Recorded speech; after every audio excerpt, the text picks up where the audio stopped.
defend against the Separatist attack. Hello, Ray Phoenix here. Welcome to Let's Play Star Wars Battlefront Part 3. So Separatists want revenge on us for what we did to them at Geonosis. So now they're going to attack our cloning facility on Camino, the city above the sea. Kind of like how Cloud City was a city above the clouds. We're at a city above the sea. Another parallel between Attack of the Clones and Empire Strikes Back. So we're going to be our standard clone trooper against my Prince Charles use. And look how shiny those floors are. You can see your own reflection in those floors. I know I'm really shiny armor, but still, it looks really dirty compared to the floor, because the floor is so freaking clean. I wonder how much it costs to maintain that. I wonder how much work it takes to make a floor so shiny to lie down on and might not get dirty, where your average clothes are dirtier than the floor.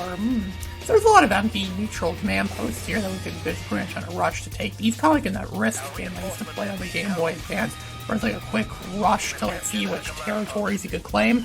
And of course, there's the droids. And it's actually kind of easy to win this level. You do have, if you're the Republic, you do have the advantage in this level overall.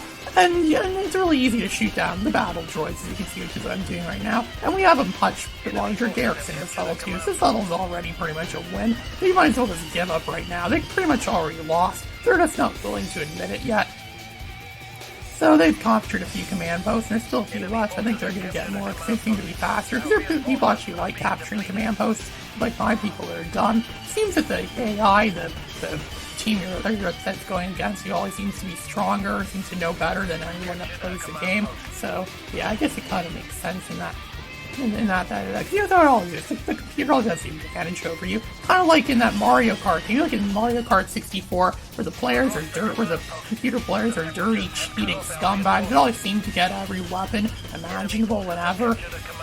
They can just use whatever weapon whenever they want to, regardless of if they actually have it or not, or where you are. So that seems like a major convenience for them. Oh look, there's a computer player. Even the Twisted Metal games kind of do that too. Like in Twisted Metal 1 and 2, the computer AI isn't actually programmed to go after the player, you, the user player. And then they go after you, and they don't care about who else is around. They just want to kill, the main user player, the main demon player. That's how a lot of these games do that. It always seems the computer players. It's always the computer players work together just so they can destroy the main human user. Well, we're not going to stand for that trash. We're going to go and fight against these computer users. And I know that we're a lot smarter than them, so we have brains and they don't. So this is probably going to be an easy victory against them. And they're using their turrets. They have so many turrets. I don't know how they're able to build all these turrets. This is supposed to be like our home turf kind of thing. It's supposed to be like our home turf where our clones are made.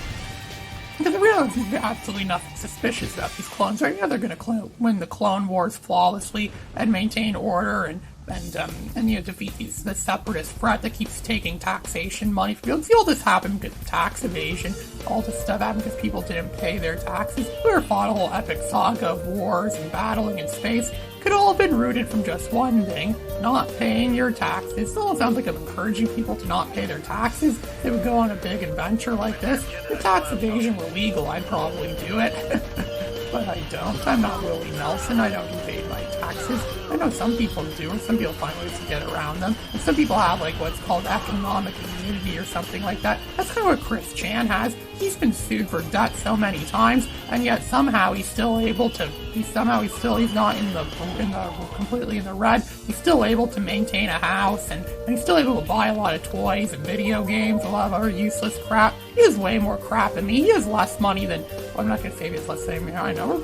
I don't know where we're ranked exactly on that. But all I know is he spends way much more than I ever do on useless crap. You don't see me buying useless crap every day. Oh no, I don't buy useless crap. Sure, I play these old games sometimes. These games are relatively cheap. Or I just get the ISOs of them or ROMs of them and play them on my computer for free or something like that. So yeah, I think it's a big money saver on that part. And so, as you can see here, we're still winning. We have a substantial margin. It seems to be a consistent space push in the margin at the end that we have over the enemy. So it's like we're staying, like I have at least 40 troops more than them. Oh look, it's starting to become 50 troops. I think soon there will be 50 troops. Yeah, so the margin actually is kind of increasing, my winning margin. And see, that's the problem though too. You do lose points and you accidentally kill your people. And your people in this game, your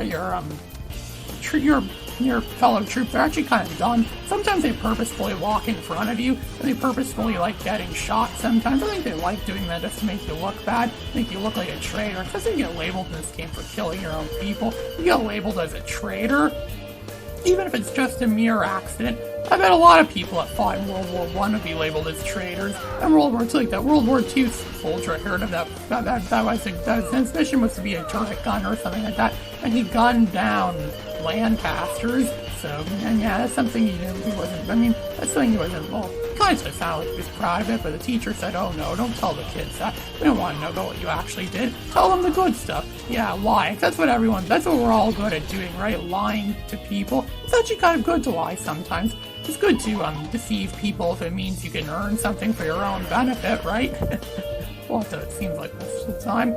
And so we're in that room where Obi-Wan was in, where he chatted with those people that run Camino, those long-necked people that run Camino. And you see the droids managed to penetrate our building, to penetrate them in clone. So they're probably going to sabotage or put something in the cloning facility. And look, there's more of them. This really does look like a really awesome place. It really was a waste that they didn't use this. We only saw this place once in that one movie, that one Attack of the Clones. I mean, sure, they revisited this place in Clone Wars, but not very many people care about that Clone Wars show. I mean, I really liked that Clone Wars show. I've seen every episode of Star Wars: The Clone Wars. It's a really good show. It's a really good show. It has really good storylines, really good plots, has good animation, but not that animation really matters, because we all know that story is the most important part in a movie, right? Oddly enough, George Lucas said that. The same George Lucas that will later make the Star Wars prequels, solely for the sake of making money. Because by 1997, when he started making the first Star Wars prequel, he was kind of pinched for money, and he already exhausted the original trilogy as much as he could. So what more could he possibly do? Make more movies. I think he should have made a Star Wars Episode 7. I probably would have turned out. I actually would be interested to see that George Lucas's Star Wars Episode 7. I even thought of writing my own version of Star Wars Episode 7. I did rewrite the Star Wars prequels once, where it's like a Star Wars prequel that they were written by me. So, yeah, so I guess that could happen. I would be interested in seeing that. Some people think that George Lucas should buy buy Star Wars back from Disney. That doesn't seem likely. You know the way Disney is. Once it's in Disney's yard, you're never getting it back. It's like losing the ball in that creepy guy's yard. You know you're never gonna get it back. And so we're just about one. As you can see here, our margin is extreme. It would take a sheer miracle for them to win. They have to have I don't know what kind of heroes they have. They wouldn't have Jango Fett at this point. This is after the Battle of Geonosis, where Jango Fett got his head cut off. Kind of like that little kid on that ride at Storytime Village or The Simpsons. Got his head cut off on one of the rides. But so they don't have Jango Fett anymore. They still have Count Dooku at this point, I'm pretty sure. But I don't know, he's maybe too busy doing other stuff, too busy tormenting other people. I thought it was kind of weird in the Star Wars Battlefront 2 that Darth Maul could be a playable hero, or a villain in this case. You play as a separatist a lot of the time in that game, because it's during the Clone Wars. I always thought Darth Maul was dead during the Clone Wars. The Star Wars: The Clone Wars said otherwise. My mom thought that was really stupid. My mom doesn't really like the Clone Wars show that much for that reason. She thinks that show is kind of stupid sometimes. She thought it was dumb they brought back Darth Maul. They only brought him back because he was a cool character. It was kind of a big retcon too. If they really knew how popular the character could be, I doubt they would have really had him killed off. They shouldn't have killed him off in Episode 1. They should have let him continue and have him be in the other two prequels. And so the battle has been won. This is a victory made for us. This is Ray Phoenix, signing out.